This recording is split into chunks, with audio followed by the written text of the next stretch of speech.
My daughter Grace is a first grade teacher at Walter P. Carter Elementary School in the heart of Baltimore City.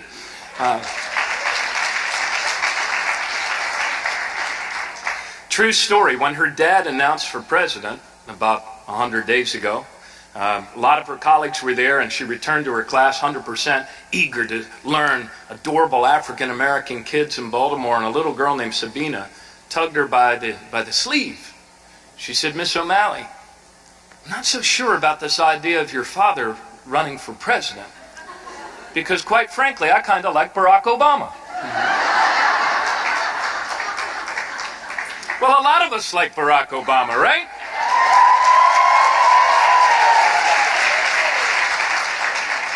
And for good reason.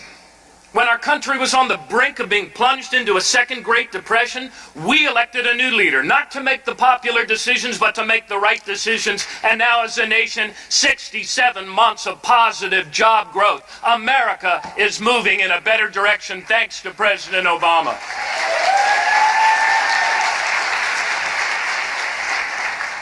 But the hard truth of our times is this: we elected a president, not a magician. And 30 years of bad economic choices have left us with this hard truth that we must address.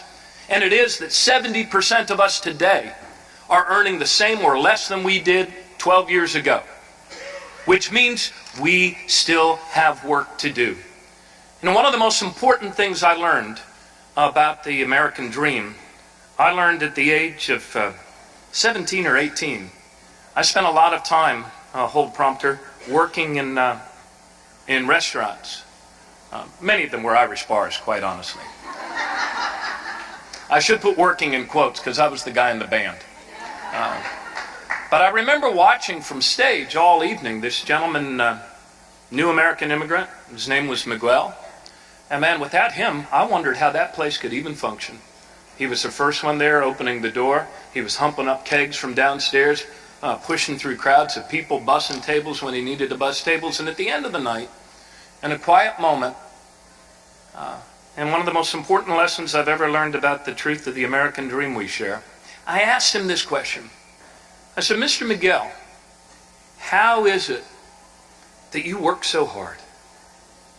And instead of telling me how, he told me why in 3 very powerful words. He said, "For my daughter." You see, you and I are part of a living, self-creating mystery called the United States of America. But the promise that's at the heart of that mystery is not some vague idea, some amorphous abstraction way out there someplace. Far from it. It is the very real and concrete promise among us and between us that wherever you start in our country, you start where you start, whatever your parents' zip code, through your own hard work, through your own love of family, through your own talent and imagination, you should be able to get ahead. Now call that an economy that works for all of us. Call it the American dream. It is the actions that put into practice in every generation that included more of our people more fully in the economic, social, and political life of our country. It is those actions that earned us the brand that no other nation on the planet has of being the land of opportunity. We educate our children at higher and better levels.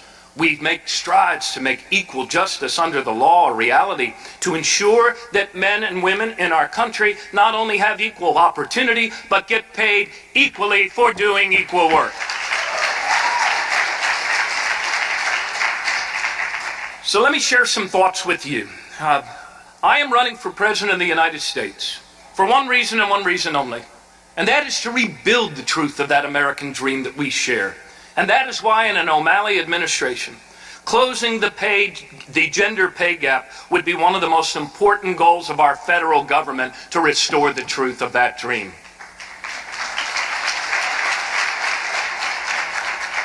A few weeks ago in Iowa, I laid out 15 strategic goals for rebuilding that dream.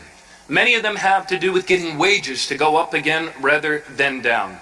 In order to achieve, what's the difference between a dream and a goal? It's a deadline. So all of these are tied by deadlines.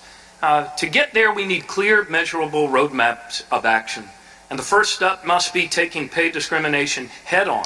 Because today in America, women can be paid less than men with absolutely no real penalty that any employer might face. So we must hold employers who discriminate accountable, prevent retaliation against women who speak up, and empower women to find out whether or not they are in fact being paid just as much as a man doing the same job next to them at work.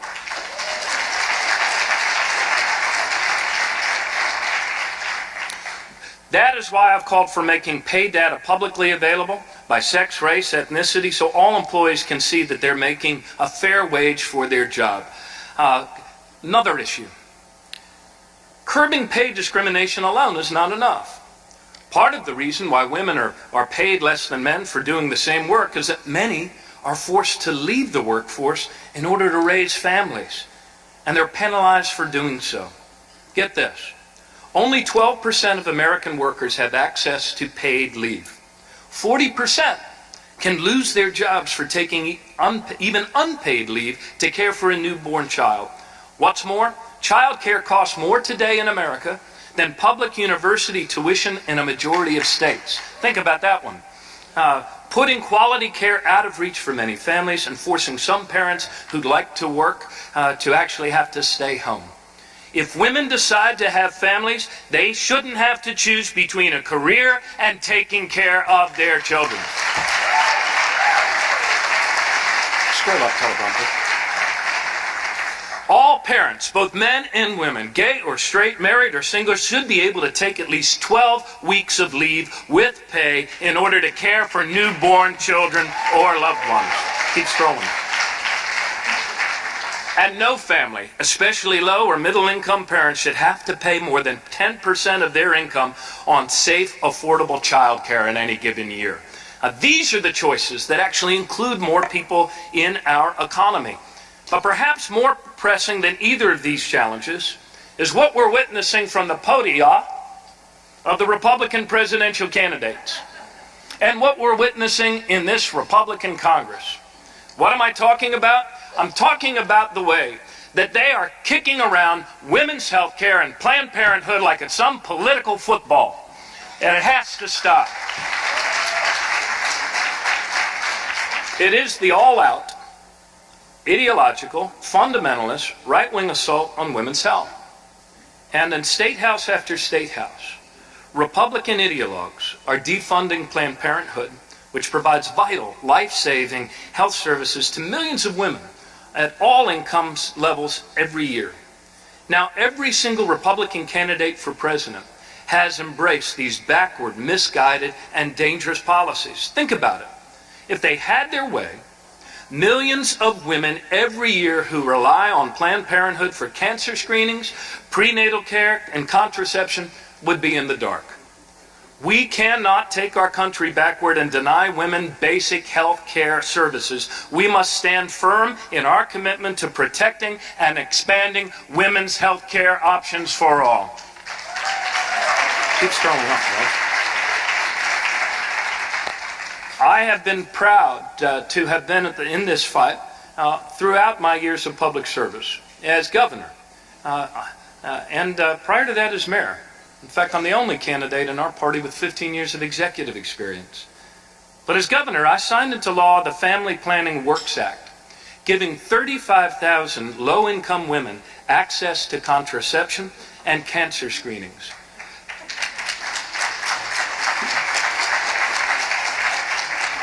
I expanded family planning clinics into more comprehensive health centers, and I expedited Medicaid eligibility for prenatal services. And because of these efforts, because of these actions, we cut Maryland's infant mortality rate by 18% and drove it down to one of the lowest levels. As president, I would stand up to the Republicans who are restricting women's health services, holding states accountable, and providing funding so all women have access to essential reproductive health care, including contraception. And I would also support universal access to comprehensive prenatal care, adopting access as a major quality measure for health systems and for states. Because it's about time that every woman in our nation enjoys the right to live a healthy, productive life, free from the backward thinking of some of the ideologues who have currently taken over the Republican Party. I am proud to have had a record of protecting women's health care. I'm also proud to run on a record of 15 years of executive experience, action, not words. And get this, sometimes the trickle-down, the high druids of trickle-down economics are surprised to find that when you actually do the right thing, when you do the just thing, when you treat people with dignity and equal rights under the law, that's also good for our economy. That's what we did in Maryland. We didn't just talk about creating economic opportunity for women. When I was governor, we actually put together proven solutions. Because two-thirds of minimum wage workers today are women, we raised our state's minimum wage and passed the nation's first living wage. Because the early childhood years are so critical for student success and such a tough balancing act for working families, we took steps to increase quality pre-K education. We put into place and passed our own Lilly Ledbetter Act to help women protect themselves from pay discrimination. And we set and met and exceeded, actually in a recession, one of the most ambitious goals in the country for a women and minority-owned business procurement, and we exceeded it in a recession. And get this, as a result of all of those choices, we made Maryland, according to the Center for American Progress, the best state in the nation for women's economic opportunity and security.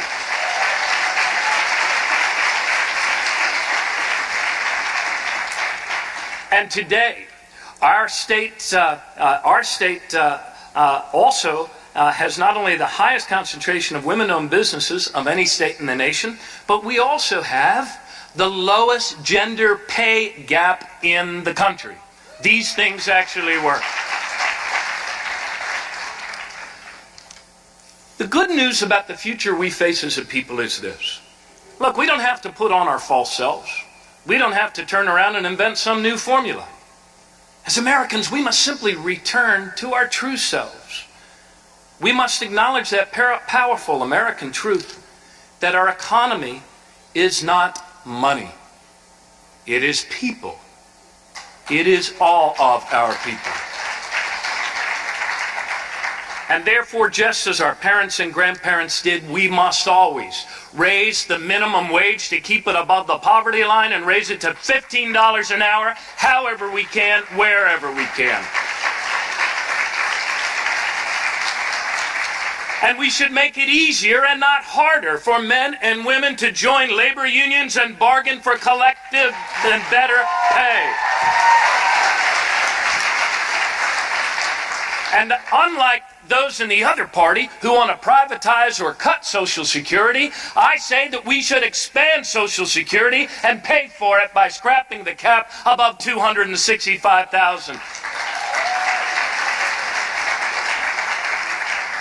We also need to change some of the formulas in Social Security so that we do not penalize women who come out of the workforce in order to take care of parents or kids. And the other things we have to do as a nation is this. Look, in every generation, we found a way to face the great challenges and make them our opportunities. What am I talking about? I'm talking about climate change. The greatest business opportunity to come to the United States of America in 100 years. And I am the first, and let us hope not the last, to put forward a plan to move us to a 100% clean electric grid by 2050 and create 5 million jobs along the way.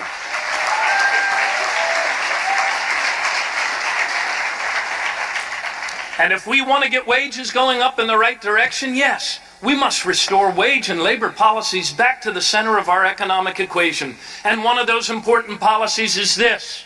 You want to get wages to go up rather than down or flatlining? Then let's get 11 million of our neighbors out of the off-the-book shadow economy and into the full light of an American open economy by passing comprehensive immigration reform.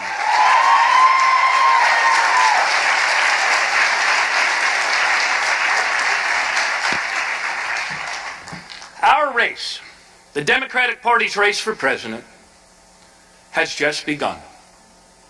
There are about 100 days to go until the voters first have an opportunity to have their opinions made in the Iowa caucuses. And I am excited about this contest. I'm excited about the future. I am in this to win this.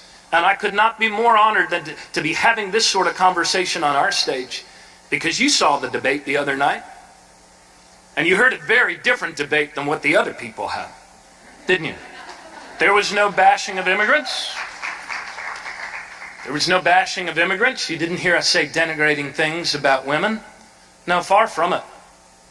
Look, I know sometimes it's easy to become discouraged about our national politics, but I ask you to do as I do. Speak to young Americans under 30, because you will rarely find among them young people that deny that climate change is real, or who want to deny rights to gay couples or their children, or bash immigrants. That tells me we are moving to a much more connected and generous and giving place. Our opportunity in this election is to advance its arrival by another 10 years. And there are a lot of people who tell me, boy, you've got a tough fight. This is an uphill fight. Well, you know what? There's a lot of people who would look you in the eyes and tell you that your fight to give your sons and daughters a better future with more opportunity rather than less is a tough fight. Well, you know what? I kind of like tough fights. I've always been drawn to tough fights.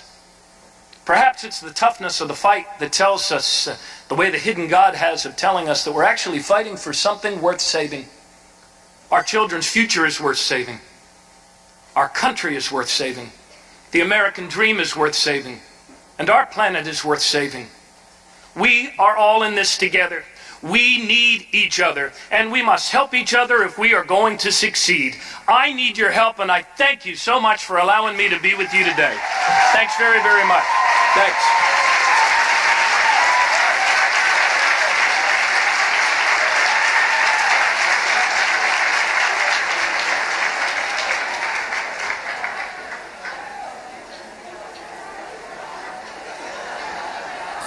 Ladies and gentlemen, please welcome CEO of the Democratic National Convention Committee, Reverend Leah Daughtry.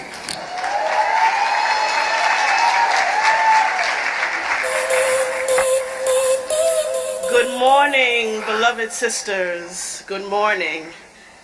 In just 9 months, in July 2016, we will gather in Philadelphia, the city of brotherly love and sisterly affection, to nominate and present to the world our nominee for the President of the United States. I have the great privilege of serving as your CEO for the 2016 Democratic National Convention.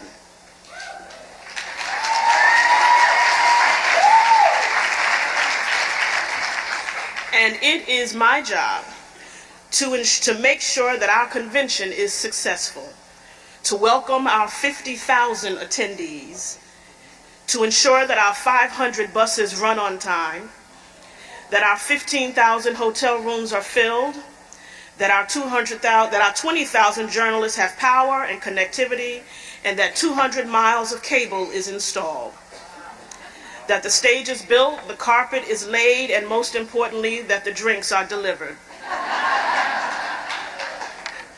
But really, more importantly and most importantly, it is my job to ensure that our convention gives our nominee the strongest possible springboard to launch into what is sure to be a tough general election campaign, and to demonstrate to the world and to our party that our nominee and our party is ready and able to lead.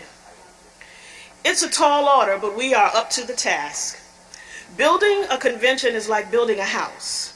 We are digging the foundation, laying the groundwork, and building piece by piece, layer on layer. Nobody should try to build a house alone.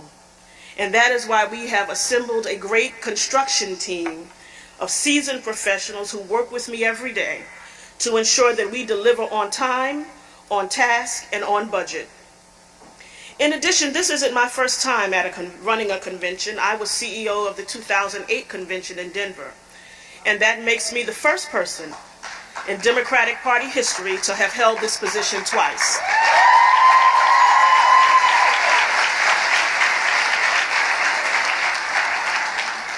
Today, I am here to talk to you about why I am so extraordinarily proud to be a Democratic woman. Politics and civic engagement is in my blood. Some of my fondest memories as a child are on voter registration drives and annual trips to Albany with my church. And one of my earliest memories is of Barbara Jordan during the Watergate hearings. Watching her, a strong, intelligent, persistent, insistent, powerful woman using big words and asking important questions. And I asked my father, who is that lady? And my dad explained to my 9-year-old self who she was and what she was doing and why she was doing it.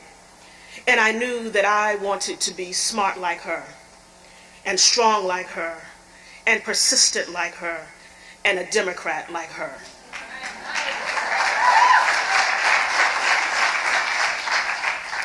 "50 years ago, Fannie Lou Hamer attended our party's 1964 convention and demanded to be heard and pressed her right to be seated as a delegate. And as I rose in the ranks of the Democratic Party, I grew in awe of the tenacity and the fearlessness of women like Ms. Hamer. And I used to think she could not have imagined this time and this day. She could not have imagined all of us together in this room, strong, accomplished, powerful women working together. She could not have imagined me in this position. But then one day, I realized that that wasn't true. I realized that the reason she fought so hard, the reason she made so many sacrifices was precisely because she could imagine us. Because she did believe that one day we, all of us together, activists, organizers, operatives, and executives, we would be possible. Because she believed that one day we, strong, accomplished, powerful women, could and would be together in a room like this, working and planning together. Because she held a vision that one day a black chick from Brooklyn could and would be CEO of the Democratic National Convention. Not once, but twice. That we could be union presidents and college presidents. That we could be state party chairs and members of Congress and governors. That we could be on the presidential ticket. Hell, that we could lead the presidential ticket. They believed in our party and they believed in us and what we could and would become. That one day we would stand together in one voice, fighting for the soul of our country, fighting to preserve the values of our party, so hard fought and earned by our foremothers, women like Wilma Mankiller and Susan B. Anthony, women like Patsy Mink and Rosa Parks, women like Shirley Chisholm and Geraldine Ferraro, women like our mothers, my mother, your mother, women like our cousins, our sisters, our aunties, our women who were visionaries and war wagers, waymakers and door openers, strategy crafters and message mavens. Because we are the party of freedom fighters, community activists, day laborers and CEOs, teachers and firefighters, mine workers and environmentalists, the working poor, the middle class, and the folks who have a little extra. We work together to create opportunity for every American. We fight together for truth and justice, pressing the case for fairness and equality, honoring diversity in all of its forms, because we understand that we don't all have to be the same to fight for the same things. We understand that diversity is not just for us words on a paper or something we talk about. It's about, for us, what we do. It is a lived principle. We are Democrats. We are women. We make something out of nothing. We take little and make it much. You can't outrun, outthink, outwork, or outvote us. We are the backbone of our party and this nation. And so we fight because we believe that every American, regardless of color, creed, or zip code, should have an equal opportunity to achieve their potential. We fight for the lost and the least, the left out and the left behind. We fight for the American dream and the belief that the promise of America should be the practice of America. These are the values that we will present to you and to the nation and to the world in July 2016. And there is no better place than Philadelphia, the birthplace of American democracy. There is no better place to showcase our vision and our values, our strength as women, and our priorities as a party. So join me in Philadelphia in July 2016, and let's make history again. God bless you.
So much. I am absolutely delighted to be here. As some of you may know, I had a pretty long day yesterday. But I finally got to answer questions, something I've been pushing for literally a year. And I am just grateful I recovered my voice, which I lost a little bit. But as I said at the start, I wanted to rise above partisanship and reach for statesmanship, and that is what I tried to do. And now I am delighted to be here with all of you, to be with the WLF, a group that actually focuses on the issues. You are women after my own heart, and I want to thank Debbie Wasserman Schultz, Carol Penske, Cynthia Friedman, Lottie Shackelford, and all the terrific speakers you've heard from and will hear from, including my friend, Leader Nancy Pelosi. And I want to say a word about another great Democrat who has always been a champion for women and families and all of us. Vice President Joe Biden has been in the trenches with us for years. He fought for the Violence Against Women Act and so much more. And I'm confident that history isn't finished with Joe Biden. As he said the other day, there is more work to do, and if I know Joe, he'll be right there with us on the front lines. And I want to thank all of you for putting women's voices, women's ideas, women's lives right where they belong at the heart of American politics. You know, it is sometimes hard to believe, but the notion that women should be equal partners in the life of our nation is still pretty new. That's why the Women's Leadership Forum was created, to help make that ideal a reality. During the 1992 campaign, Tipper Gore and I traveled all over the country together, and we spent a lot of time in people's living rooms, in their backyards, sitting around kitchen tables, talking with mothers and daughters and grandmothers about their lives. And we heard so much. We heard about the dreams for the future that people had for themselves and their kids. And we heard a lot about the struggles that made life harder than it should be. The problems that kept women up at night. Again and again, we would hear, you know, no one's ever asked us these things before. To a lot of them, it seemed like Washington just wasn't very interested in the actual real lives of women in our country. So we decided we had to make sure that in this party, our party, women's voices would always be heard. That in this party, our party, the problems that keep women and their families up at night would always be front and center. And we wanted to bring more women into the electoral process as voters and advocates, as organizers, fundraisers, candidates, and elected officials, because we know women are half the country, indeed slightly more, half the planet, and more than half the Democratic Party. So if we want to make sure that women and families are better represented in politics, we need to get more of us involved in politics at every level. As we like to say, when women lead, families succeed. And now, 22 years later, women are a greater force in politics here in our country than ever before. We are voting in greater numbers. Increasingly, we are the decisive voters in national elections. More women are serving at high levels of government. There are not one, not two, but 3 women on the Supreme Court. And the number of women who have served in the Senate and the House has grown exponentially. And now, of course, another presidential election season has begun. And I'm doing everything I can to make sure that the issues that matter most to women and families are front and center in this race. I started my campaign last spring doing the same thing that I did all those years ago when I ran for the Senate, traveling across the country, visiting people's homes and schools and businesses, and actually listening as they told me about their lives, the good and the bad, the hard. It was an amazing and humbling experience. If you find the time and space to give people a chance to talk to you instead of you talking at them, they'll share what's in their hearts and in their hopes. Now, many families do feel that things are a lot better for them, and they give credit, as they should, to President Obama and his administration. And I believe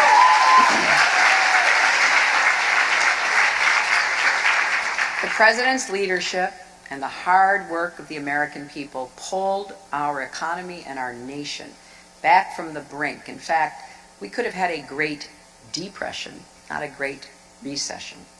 So as I travel across the country, I try to tell the story of what President Obama inherited, the worst financial crisis since the Great Depression. So America is standing again, but we're not yet running the way we should be. And families are still stretched in a million different directions, and so are their budgets. Costs keep rising, but most people's paychecks haven't moved in years. But corporate profits and CEO pay keep rising. Quality child care costs more than college tuition in many states. And the minimum wage is a poverty wage. Millions of Americans are held back by student debt, and at a time when more women than ever are their families' main breadwinners, too often they still don't get equal pay. And women of color earn less than others, right? And just this week, the Department of Labor released new data showing that as our economy gets stronger, men's pay is going up more than twice as fast as women's pay. You know, in one of my town halls in Nevada, I called on a little girl who was sitting with her father, And you never know what kids are going to ask you, which is why I try to call on at least one if they're in my town hall. And this little girl stood up and she said, "If you're a girl president, will you be paid as much as a boy president?"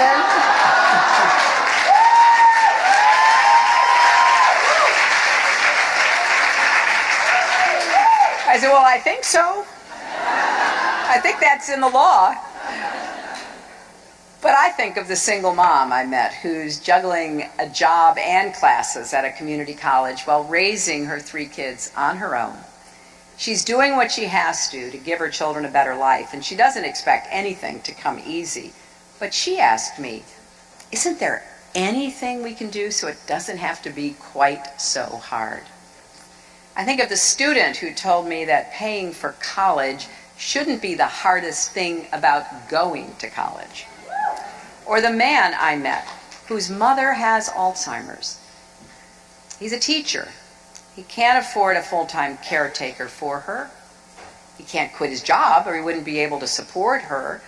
So you know what he does? He brings her to work with him.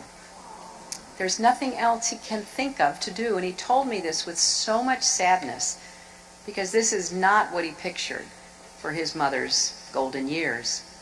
And it's not just women taking care of aging parents. It is, like this young man, men too. All of our caretakers deserve a lot more support. And the same goes for other policies, like paid family leave, fair and predictable shifts, higher wages so you don't have to work 2 jobs to make ends meet, and you can actually be home with your kids at night. And these are not just challenges for women, they're challenges for all Americans. Because I firmly believe when we fight for women, we're fighting for our entire country, and the reverse is true as well. When we fight to make America fairer, stronger, and more prosperous, we are also fighting for women. When we fight to make college more affordable and student debt less punishing, or to hold corporations accountable when they gouge us on drug prices or pollute our environment or exploit workers, that's fighting for women and men and fighting for America. And when we fight to create a pathway to citizenship for millions of immigrants, or to make Social Security even stronger, or to protect and improve the Affordable Care Act because everyone deserves access to quality, affordable care. And yes, that access should include basics like reproductive care, including birth control and pre- and postnatal care and cancer screenings.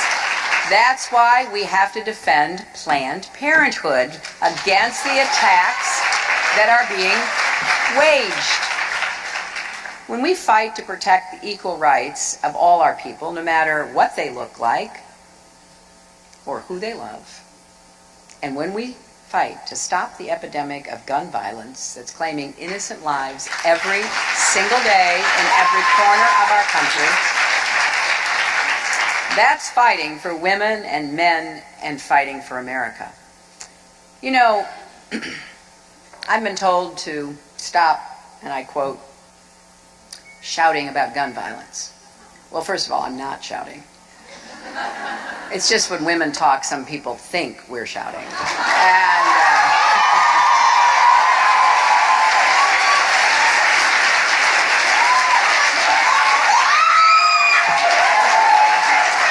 And second, I will not be silenced because we will not be silenced. Not by the gun lobby, not by the size of this challenge, not by any of it.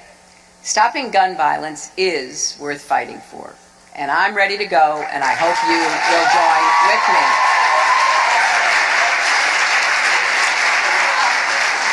Now, none of these fights are new to me, and I know they aren't new to many of you, but we do have our work cut out for us because there are so many people with a very different vision for our country.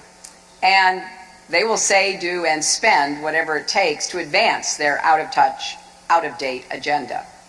For people who say they hate big government, Republicans sure spend a lot of time trying to restrict women's reproductive health and reproductive rights. After my experience yesterday, I am just amazed that they are even talking about setting up another special investigative committee, this time to investigate Planned Parenthood. And I think we all know by now that's just code for a partisan witch hunt. Haven't we seen enough of that? I'd like those Republican candidates who are advocating against Planned Parenthood to meet the mom who caught her cancer early thanks to a screening at Planned Parenthood, or the young woman who avoided an unintended pregnancy because she did have access to birth control. Now, I know that when I talk like this, Republicans will say, I'm playing the gender card. Well, you know what? Here's what I say. If calling for equal pay and paid leave and women's health is playing the gender card, then deal me in.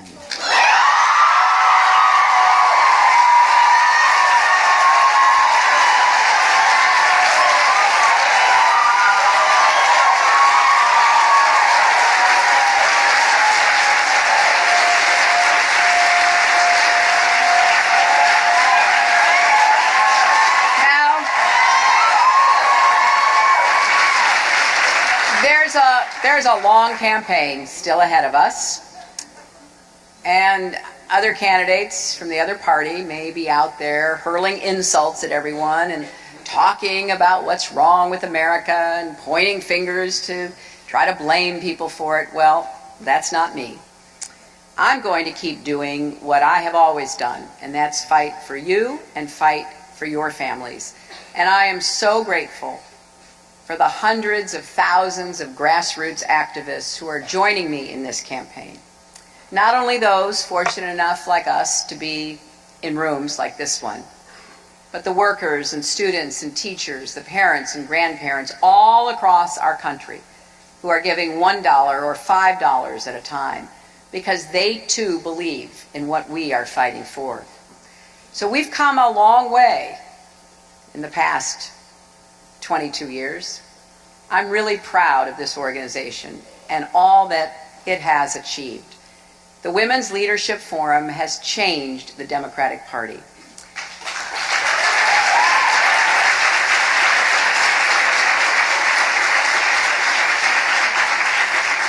You've changed it for the better. We're stronger than we've ever been. So let's keep fighting for that better future for our children and our grandchildren.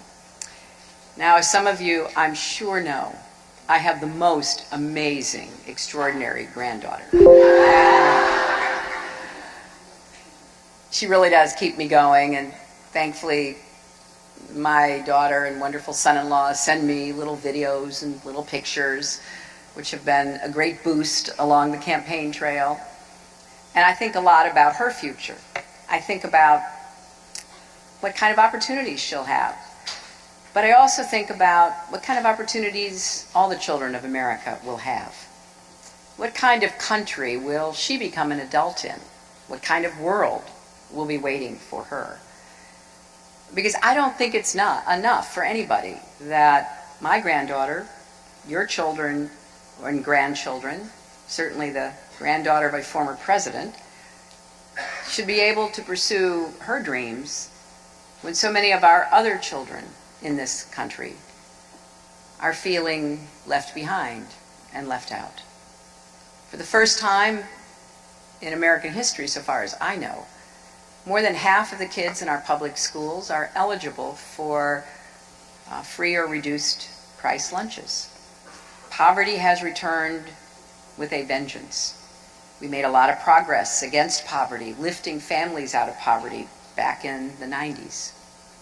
I think it's a verifiable fact that our economy does better when we have a Democrat in the White House. And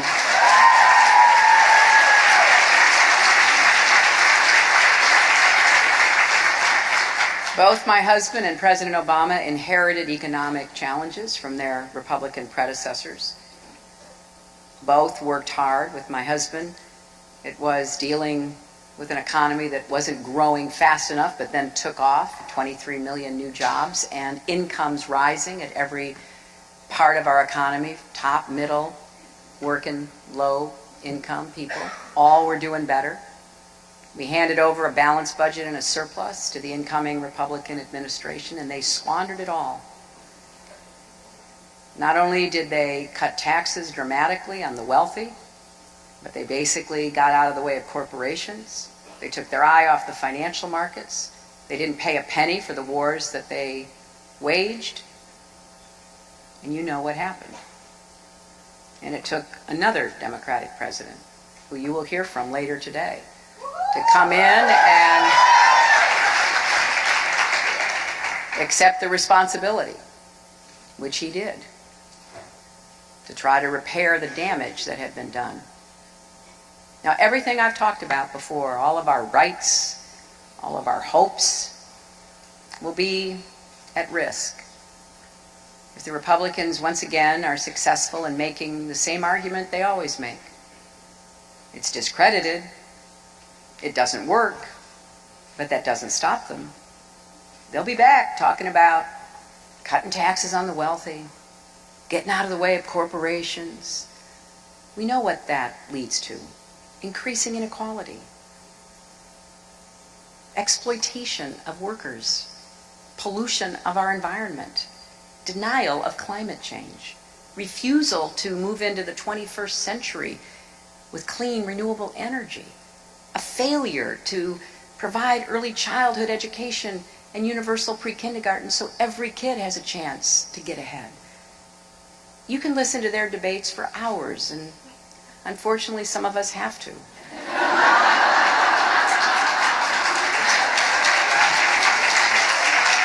And you won't hear a single solution to any of the problems we're facing here at home or around the world. So my campaign is really an effort to try to build an America where everyone, women and men, can rise as far as their talents and hard work take them. Where everyone has a shot at achieving their dreams and living up to their potential. And yes, where a father can say to his daughter, you can be anything you want to be, even President of the United States. Thank you all very much. Thank you.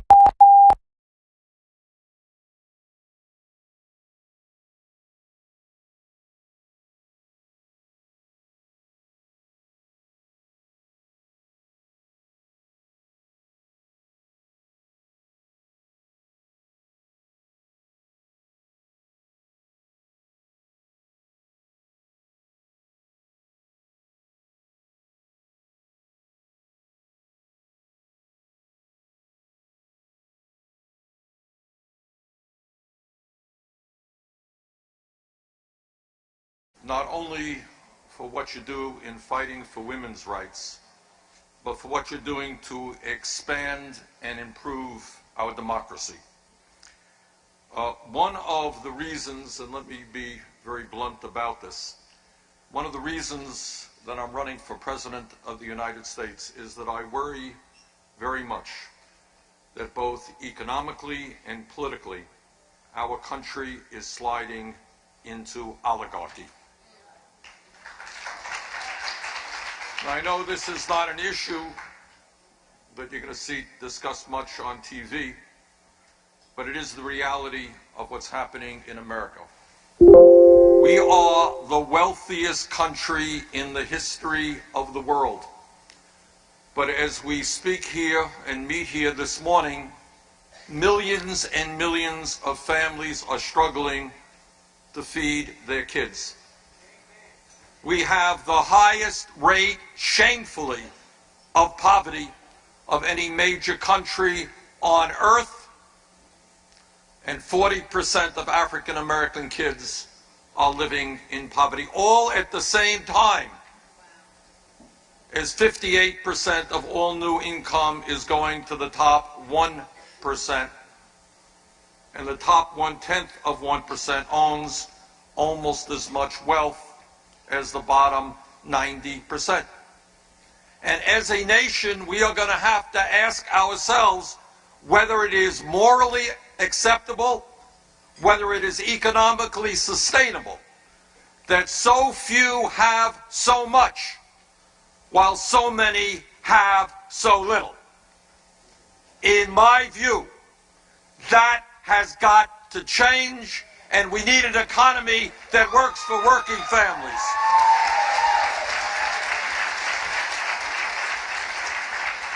But it is not just economics, it is politics. As a result of the disastrous Citizens United Supreme Court decision, millionaires and billionaires are pouring unlimited sums of money into the political process through super PACs and independent expenditures. In the last election, last November, 63% of the American people didn't vote. 80% of young people didn't vote. And in today, millionaires and billionaires are buying the election. Is that what democracy in this country is supposed to be about? I think not. Now, the truth is, as all of you know, Republicans win when voter turnout is low, when millions of people turn their backs on the political process, when they look to Washington and they say, I'm working longer hours for lower wages, what are you doing for me? When they say, I don't have any health insurance, what are you doing for me? When they say, I can't afford to send my little baby into decent quality child care, what are you doing for me? Can't afford to send my older kids to college, what are you doing for me?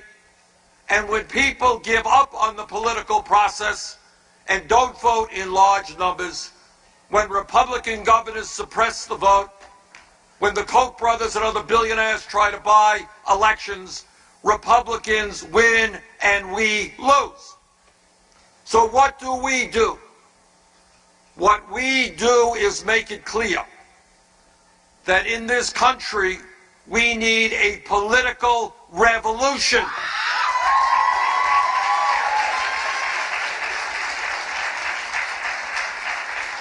That establishment politics, the same old ain't going to do it.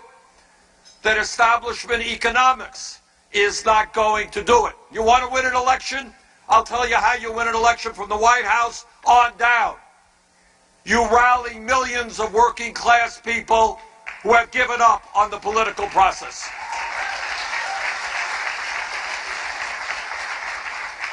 You rally young people who have given up on the political process. You bring people together who are prepared to say loudly and clearly, enough is enough. Our government belongs to all of us, not just a handful of billionaires.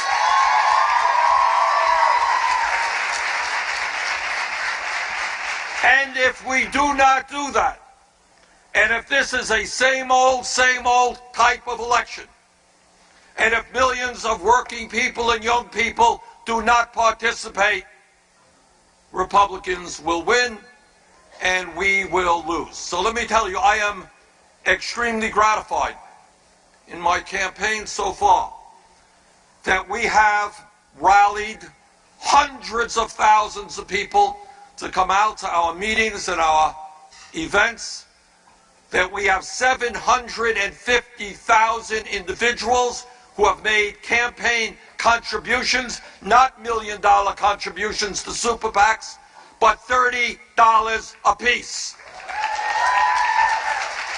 More individual contributions than any campaign at this point in a campaign in American history.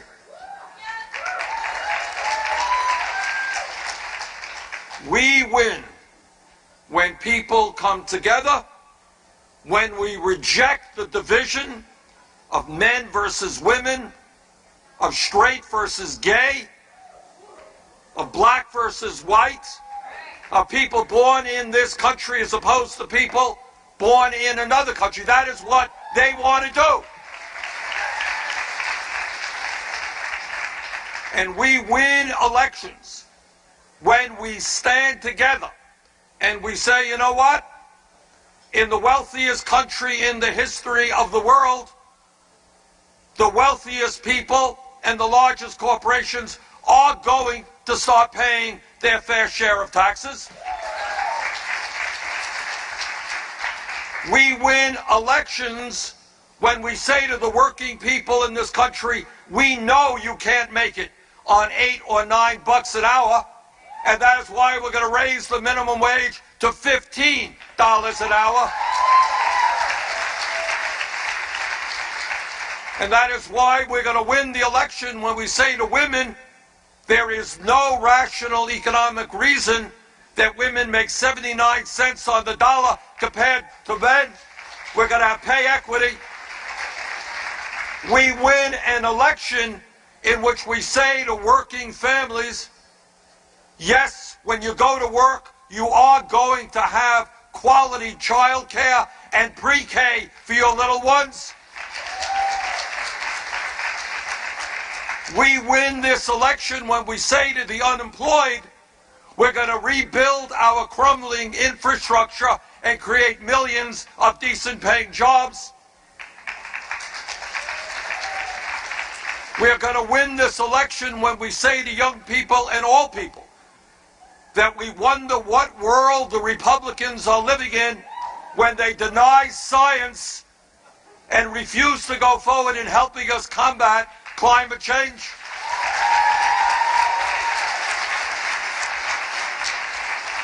We win this election when we make it clear that women have fought too long and too hard to lose control over their own bodies.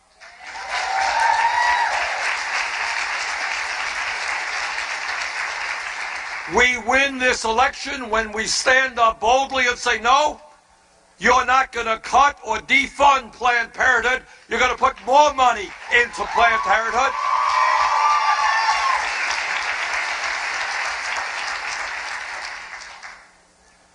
So, sisters and brothers, we are at an historical moment in American history. The crises that we face today in many ways are worse than at any time since the Great Depression of the 1930s. And in my view, what this election is about is not just electing a president. Far, far more significantly, it is about transforming the United States of America.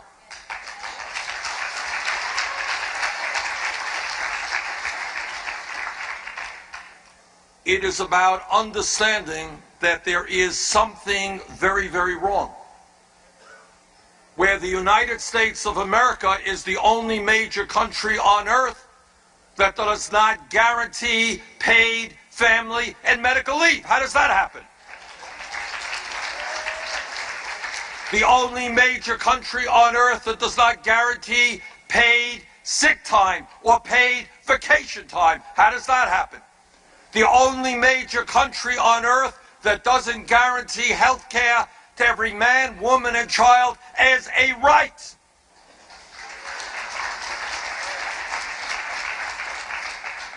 So what this campaign is truly about is to bringing people together by the tens of millions. And that's tough.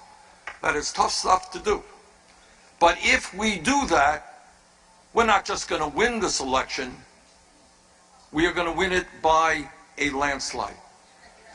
Because what happens is, how many people in your communities believe, as the Republicans do, that we should cut Social Security, cut Medicare, cut Medicaid, cut federal aid to education, and then give hundreds of billions of dollars in tax breaks to the top 0.2%?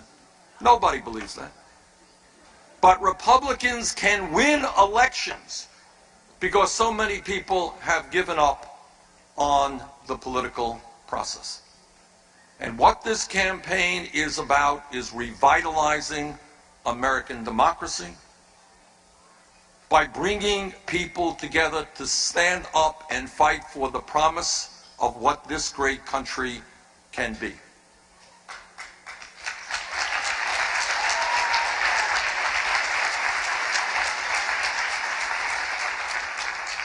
We can be a nation in which the middle class grows, not shrinks. We can be a nation in which we do not have the highest rate of childhood poverty of any major country and more economic and wealth disparity. We can do that. But in order to do that, we're going to have to do something that is pretty hard. Pretty hard, to quote Larry David.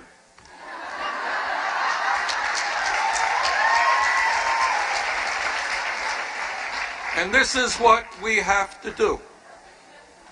In the last many decades, as everybody in this room knows, because you have been part of the process, we have made significant progress in becoming a less discriminatory society, and we should be proud of that. We should be proud that in 2008, the American people decided to vote for a candidate based on his program and his ideas and his character, not the color of his skin.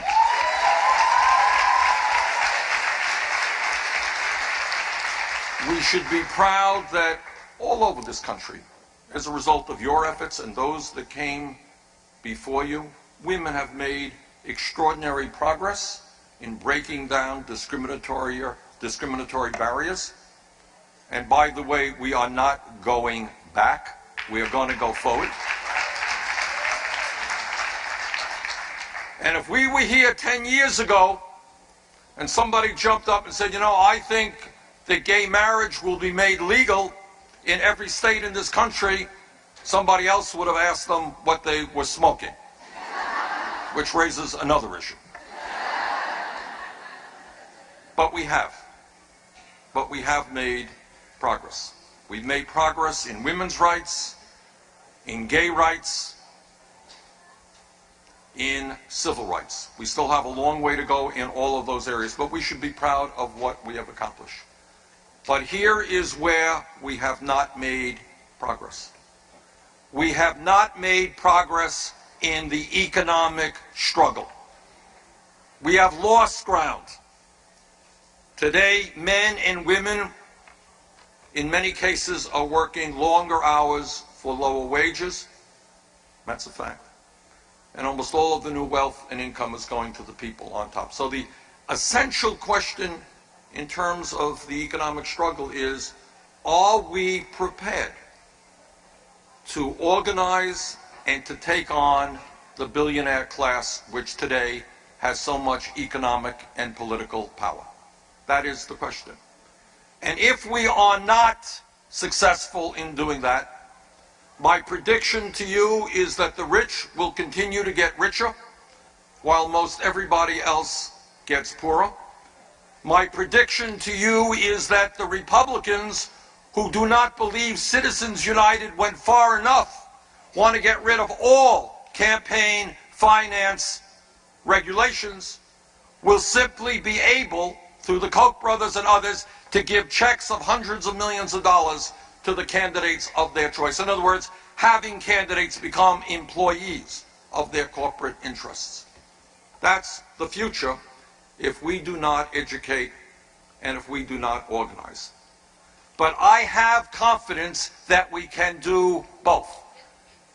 I have confidence that if we come forward with a progressive, strong agenda that is prepared to stand up to corporate America, is prepared to stand up to the Koch brothers and the billionaire class, that is prepared to outline an agenda which will improve the lives of tens of millions of our people, we can not only win the White House, regain the Senate and the House, gain governor's chairs all over America. Not only can we do that, but much more importantly, we can transform this country and make it the country we all know that it can become.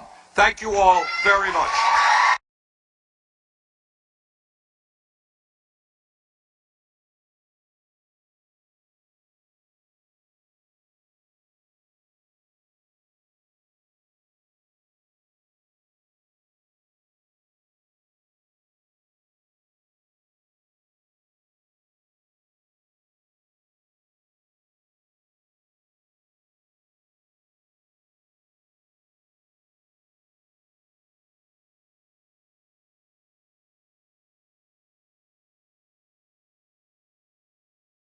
Good morning, Democrats.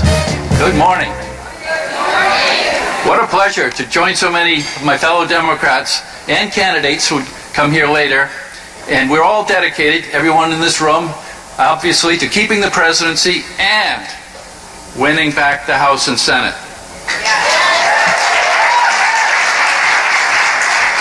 And we all know that the Republican agenda sets back women's rights.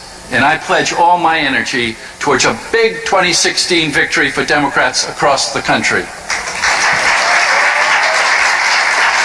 And we do have a winning message of building a strong middle class, investing in education and infrastructure, extending health coverage to more and more Americans, granting a path to citizenship to those who have lived in the shadows for too long, accepting the science of climate change, and having the leadership to cut back on fossil fuel consumption with sound policy.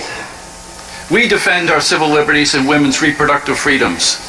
We respect the rights of our LGBT friends, understand that Black Lives Matter.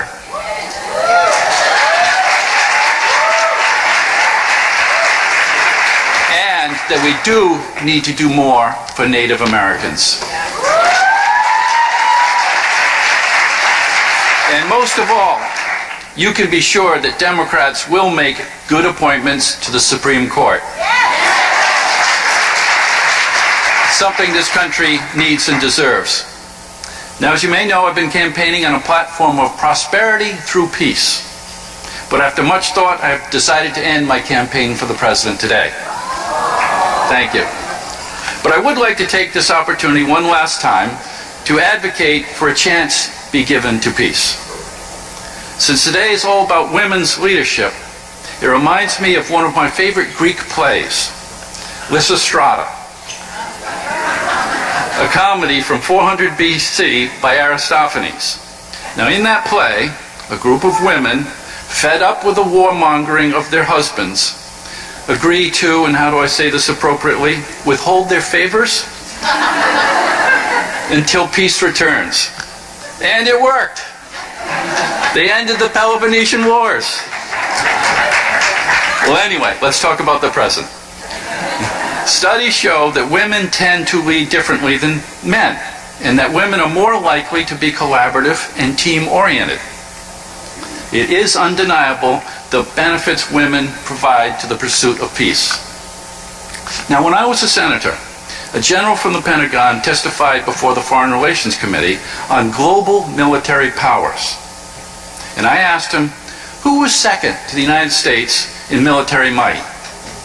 And he thought for a bit, and then he said, probably the UK.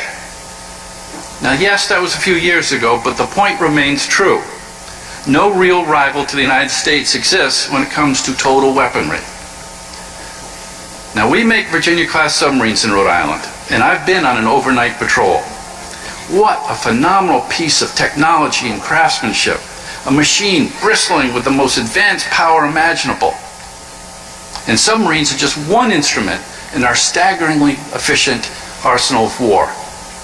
And yet, we are sinking ever deeper and deeper into an endless morass in the Middle East and North Africa. People keep dying and peace seems further and further away. It's evident that all this military power isn't working for us right now.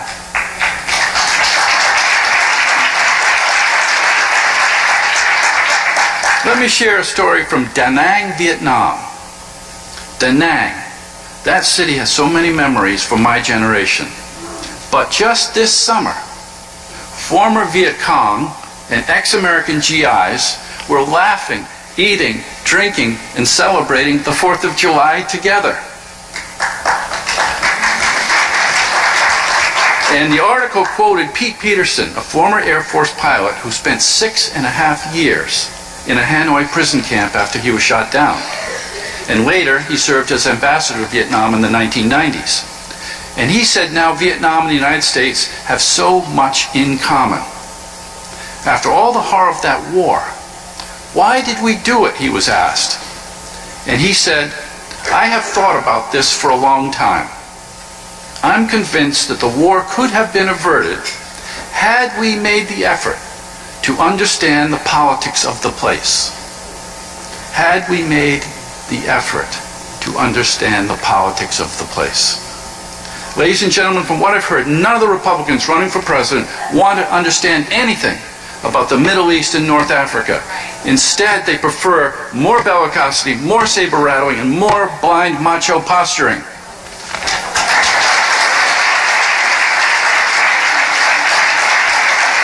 And when I hear all this tough talk, I have deja vu about the evil Viet Cong. We should be different. Democrats should insist on learning from the lessons of Vietnam. It all could have been averted. Now, I'm not saying that all countries are right in any particular thing they do.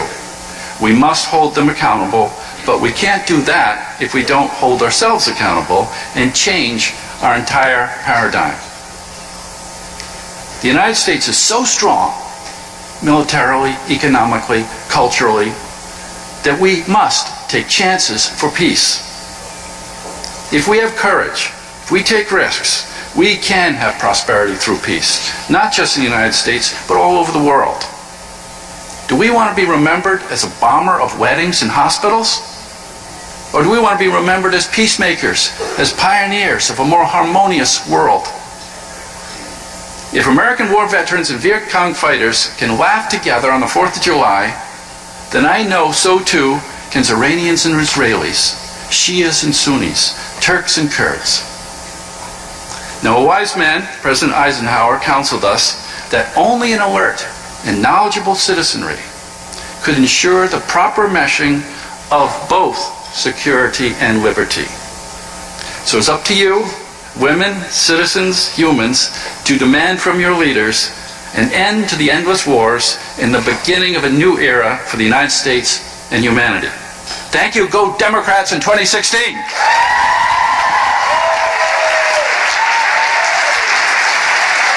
Thank you, Democrats. Thank you, women.